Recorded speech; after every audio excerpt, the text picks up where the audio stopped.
lesson for everyone out there: if you don't succeed the first time, just keep being persistent, but don't be annoying persistent.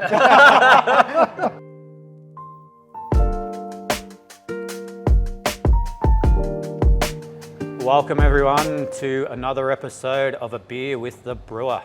And today we're joined by one of our new brewers, Dino. How are you, mate? Good, mate. I'm really good. Pleased to be here. Excellent. Making your debut on the podcast. Yes, I've waited 6 months.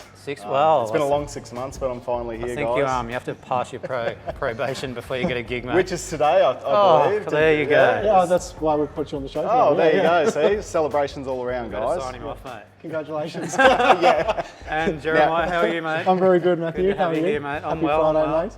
Beautiful Friday. Oh, it's glorious outside. And perfect day, really, to have a look at our new creation, our newest beer. It really is. You did give me a heads up pre-show that you're pretty thirsty, so we might get straight into cracking it. Thank Sounds you, good mate. to me. Have a chat. Yeah, sounds great. Let's do it. So this beer has just dropped. I think it came out at the start of this week. So pretty fresh. Looking nice. Sort of nice yellow haze. Cheers, boys. Beautiful. Cheers. Cheers, boys. Thanks for putting up with me for 6 months, Yeah, guys. cheers, mate. You've done well. Cheers, everyone. So this one, obviously put a bit of thought into it. What sort of beer we make, how we position it, what it looks like, all that sort of stuff, as we do. We were looking for a beer, I guess, to sort of slide perfectly into summer. Yeah. On a day 100%. like this. So we've tried plenty of things over the last few years. We've come up with this little creation. So it's a bit of a cross between, I guess, probably what people would consider a Pacific Ale, a hazy pale ale, and then the base style probably being more an American wheat beer. So we floated the idea, I don't know, a little over a month ago. We had to put it together pretty quickly. But we had a chat in the brewery about what we'd like to produce, and I think it was your idea to come up with the American wheat. So, what were your thoughts with that? Look, I think the American wheat beer is just something that is delicious, you know, on a hot summer's day. It doesn't have those characteristics like a German wheat beer, which is the phenolics and esters, which can be polarizing for some people. So this is pretty much the American version of a German Hefeweizen in the sense that it's a neutral yeast strain, so you don't get any of those yeast-derived characters. You've still got plenty of wheat, which gives you this lovely mouthfeel. You get this bready, doughy character, you know, on the aroma and palate, and it's just a crushable beer. The wheat gives it a lovely, stable, colloidal haze as well, which is really nice. The haze is cool. And yeah, like that was kind of the inspiration for the beer. Essentially, it's just something that was really delicious, thirst quenching. You know, if it comes in at it's 4.2%. So, you know, just an absolute banger of a beer, Very something that, people can just drink lots of, and we encourage that. Responsibly, of course. Yes, that's right. Yeah. He sounds like he knows what he's talking about, Matty. I think we'll have to sign off on that probation. So the idea of American wheat, as you said, pretty clean wheat beer fermented with a US style yeast. It doesn't really give any fermentation character. And then in this one, we've thrown some Kiwi hops. Had that sort of Pacific vibe to it. For me, the beer obviously quite fresh. We tasted it Monday and noted over the weekend when it was just packaged. It was pretty spicy. It was a bit spicy, yeah. I said we'll give it a week and see what it tastes like. My goodness, how a week makes a difference. It is amazing. I think in an ideal world, we probably would have packaged it this week rather than last week. Guys, it's a different beer, like 100%. I'm not getting any of that pepper or that strong zest that was coming through. It's just beautiful aroma and it's amazing. The Kiwi hops definitely all have an element of spice in the background. It's part of the SARS, and so that is definitely a characteristic. But the two hops we've used in this beer, the Motueka and Rawaka, both display some really nice sort of fruity character. Rawaka, a good Kiwi name. So a bit of like lemon sort of mojito zest. Rawaka has got like some grapefruit, a bit of tropical fruit going on. Yeah, we use that in our New World Lager, don't we?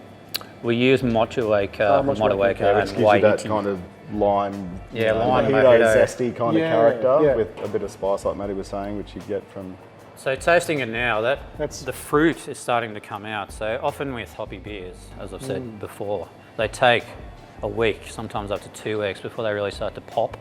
They all sort of come together, condition a bit more, and the initial sort of spice and those flavours die down, and all the nice hop oils come out in the beer, and then you get this beautiful sort of fruity, ever smashable beer.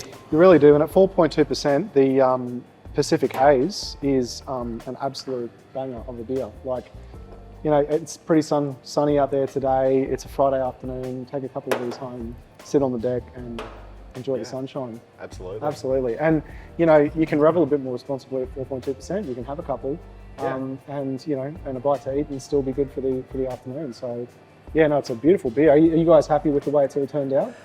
I think it's tasting pretty good. Yeah, I've had I'm some really feedback happy from other with it. people as well that they're all enjoying it. So the name too, Pacific Haze, is it's a unique name, and I think it's really looking at, if you look at the can artwork itself, it has that view of the Pacific Ocean and that beautiful afternoon haze that we get here in Queensland overlooking the water. You don't get the sunset, of course, that's West Coast stuff, but I think the colours on the artwork really pop. And I was talking to someone recently who said it's a really cool can because when you look at it, you can almost know what's inside the glass. Yeah. There's a sunshine straw coloured, beautiful, light, refreshing, and aromatic beer ready to go. And I think you guys, I mean, it always amazes me how you seem to knock these beers out of the park, even though it's a new beer we've done and you hit it, you know, a home run on day one. So guys, well done, really. Yeah, thank you. I think it all everyone just should comes try down to preparation, hey, maybe a bit of forethought about, you know, the style and just making sure it's all in balance, and I believe we've achieved that with this beer. I think the journey of creating hazy beers, though, over the past 18 to 24 months, there's been so many really rich learnings in it. And when you bring in hazy beers out now, it's just the perfect haze almost every time. It's quite remarkable. Oh, to be honest, I've found it one of the most challenging things as a brewer to create the sort of right haze in a beer. Yeah.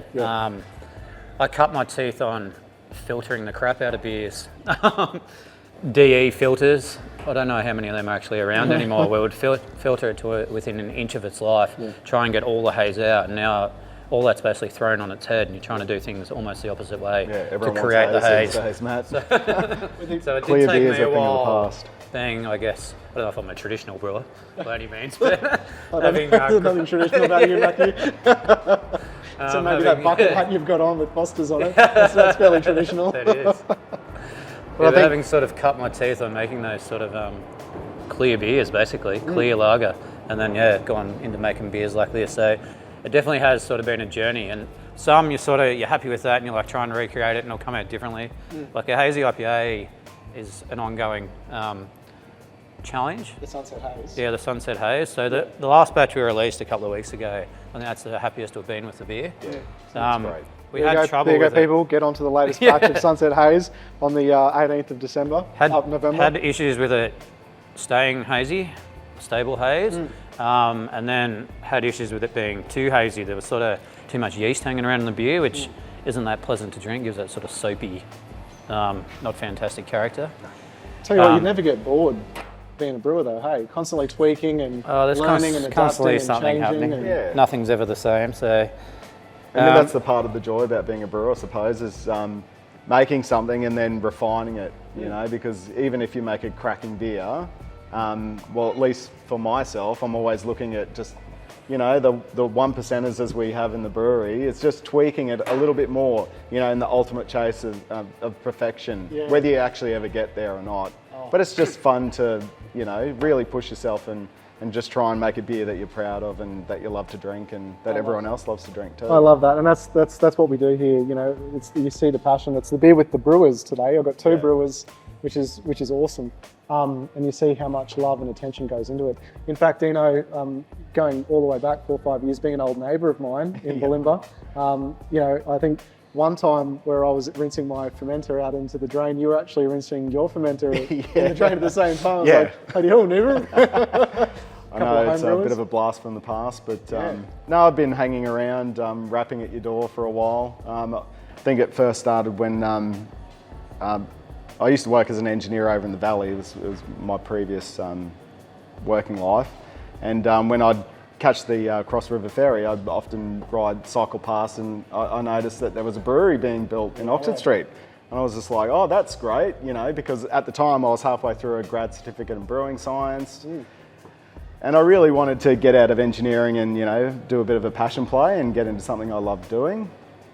And so it just seemed like a bit of a natural fit to rap on your door and introduce myself. And, you know, then I find out that you did actually live a couple of houses down from me. So we just had that sort of connection, immediately. You know, and it did take a few years to finally get my foot in the door, and which I'm grateful for and absolutely loving it. And that's pretty much how, you know, it all started for me, really, essentially at Revel. Timing is everything, mate. It is. That's it. And, you know, the lesson for everyone out there, if you don't succeed the first time, just keep being persistent, but don't be annoying persistent.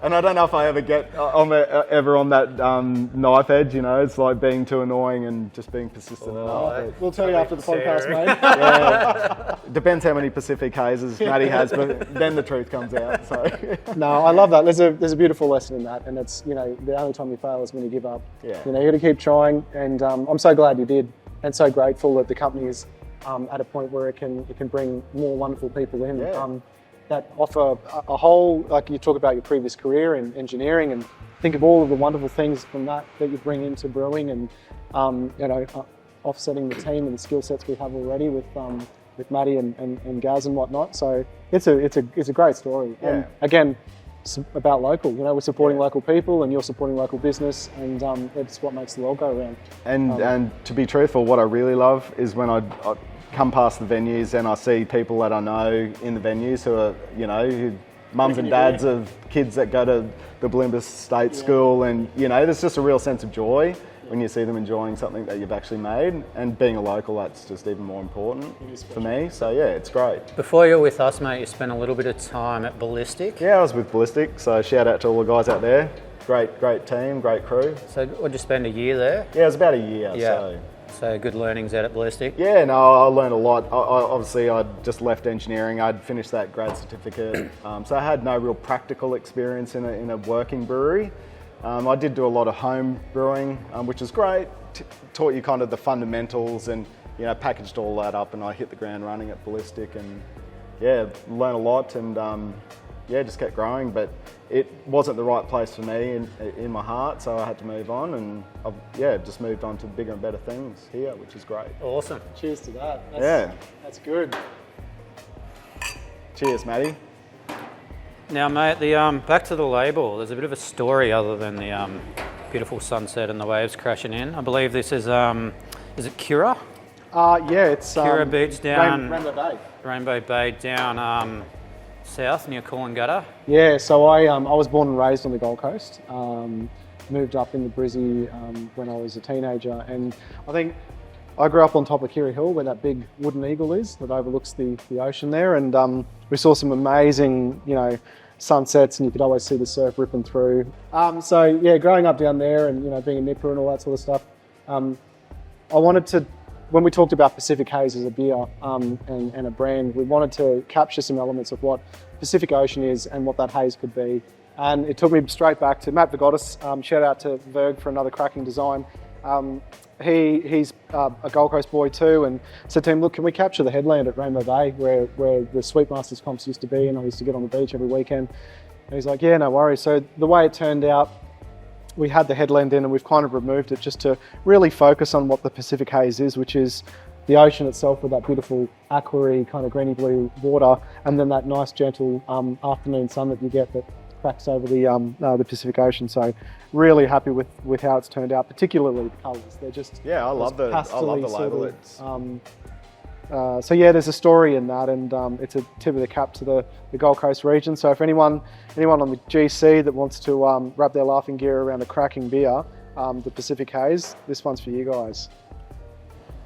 And it's nice, hey Matty, I think that even though it's sort of loosely based on an American style wheat beer, we departed from traditional American hops and went for something a little bit more interesting. Well, I think that was when we discussed it, the Pacific element. Yeah. Obviously, Pacific Ale has had a fair impact over the last 10 years. We didn't want to copy that and make the same thing. Yeah. We want to just sort of make it our own. So As a style, it probably sits in between an American wheat as the base, and then between a pack ale and what is a modern age hazy pale. Yeah. So It's definitely unique. that's why we've called it Pacific Haze. It doesn't have a style. That is the style. Yeah. So it's something new. Well, what we think is new. Well, it is, and if you want to try what a Pacific Haze is, you've got to get out into your local bottle shop or come up to Revel, one of our restaurants, and try it because it's something truly unique. It really is. I guess as most modern craft beers, it sort of blends a few styles together, and it's really the brewer's interpretation. That's right. If we do end up making it again, we might tweak it slightly. Even the core beers still get an occasional tweak, just to try and keep on improving. So, yeah, but a week in, it's tasting pretty good. Oh, it's fantastic. I think I'm pretty really happy with it. Yeah. Yeah, well, boys, that's probably about it for this Friday. Yeah, cool. Thank you. Beautiful day outside. Yep. Let's go and revel, eh? Let's revel. Yeah. Have a couple of pack hazes. Yeah. Sounds good. Well, Probably thanks should- for having me on, boys. Oh, really no worries, appreciate mate. it. So. We probably should add it's the first birthday here at Rivermakers on the weekend. So, Oh, yes, yeah, yes. that's so a the big punters shout, get eh? down and try. I doubt Yep. this will be out by then, but Yep, come down and try some beer and try some beer. enjoy the first birthday of the new venue. Not a bad sort of milestone. Yeah, it's pretty amazing. And then coming up on, I think, as it were, it was Wednesday the 13th of December 2017 when we opened the doors to friends and family at Oxford Street, the heart and soul of our company. And we're having our big birthday, the 5th birthday coming up, which is on the 17th of December, I believe, down at Oxford Street. And I think you boys have been brewing up 5 storms. Yeah, we've been busy in the brewery, that's for that sure. one. A lot of exciting things going on. Yeah. Hey, Matty. Absolutely. Is there maybe a little taster that you could give the punters on what could be coming out? It's some interesting beers. A couple we haven't really done before. We've got a barrel-aged beer that's going to be 1 year old. It's been sitting in some first-use bourbon barrels, come directly from the States, so that's one to look out for. It's going to be a beautiful Christmas treat, that A milkshake IPA. Yeah. Don't give them all the secrets, Yeah, Matty. I won't give away. So a couple of good ones. And a couple of surprises, Yeah, guys. yeah. You'll just have to come to the venue and, find out what we've got. That's right. Alrighty, boys. All right, Cheers. cheers, guys. Yeah. Thanks very Happy much. Friday. Happy No Friday, worries. team. Cheers, everyone. Cheers, and cheers to you guys. Thank you.